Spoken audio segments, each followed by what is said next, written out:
Partner life insurance আন্তর্জাতিক সংবাদ।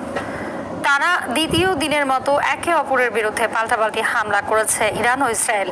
এদিন পূর্ব ঘোষণা অনুযায়ী ইসরায়েলের ক্ষেপণাস্ত্র হামলা চালায় ইরান। ইসরায়েলের তেল আবিব শহর ও হাইফা বন্দরকে লক্ষ্যবস্তু করা হয়, এতে নিহত হয় 10 জন। অন্যদিকে ইরানের তেল স্থাপনা লক্ষ্য করে ইসরায়েলও পাল্টা হামলা চালায়। ইমতিয়াজ আহমেদের রিপোর্ট। যে কথা সে কাজ, ফের ইসরায়েলে ক্ষেপণাস্ত্র হামলা চালালো ইরান। রোববার মধ্যরাত ও ভোরের দিকে 2 দফায় এভাবে ইসরায়েলে একের পর এক ক্ষেপণাস্ত্র বৃষ্টি ছড়ে ইরান। এদিন দ্রুতগতির ক্ষেপণাস্ত্র ব্যবহার করে দেশটি ইসরায়েলের তেল আবিব শহর ও হাইফা বন্দরকে হামলার মূল লক্ষ্যবস্তু করা হয়। জেরুজালেমের আকাশেও ক্ষেপণাস্ত্র দেখা যায়।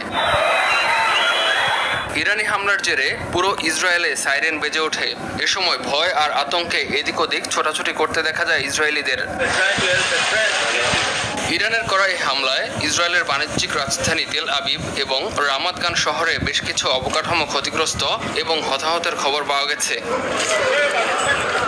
এদিকে ইরানের রাজধানী তেহরানের শেহরান এলাকায় একটি তেল শোধনাগারে পাল্টা হামলা চালিয়েছে ইসরায়েল। এতে করে সেখানে ভয়াবহ অগ্নিকাণ্ডের ঘটনা ঘটেছে। রাশিয়ার প্রেসিডেন্ট ভ্লাদিমির পুতিনের সঙ্গে ফোনালাপের পর ইরান ইসরায়েল সংঘাত বন্ধের বিষয়ে একমত হওয়ার কথা জানিয়েছেন মার্কিন প্রেসিডেন্ট ডোনাল্ড ট্রাম্প। এমন পরিস্থিতিতে যুক্তরাষ্ট্রের সঙ্গে 6ষ্ঠ দফা পারমাণবিক আলোচনা বাতিল করেছে তেহরান। ইমতিয়াজ আহমেদ, RTV।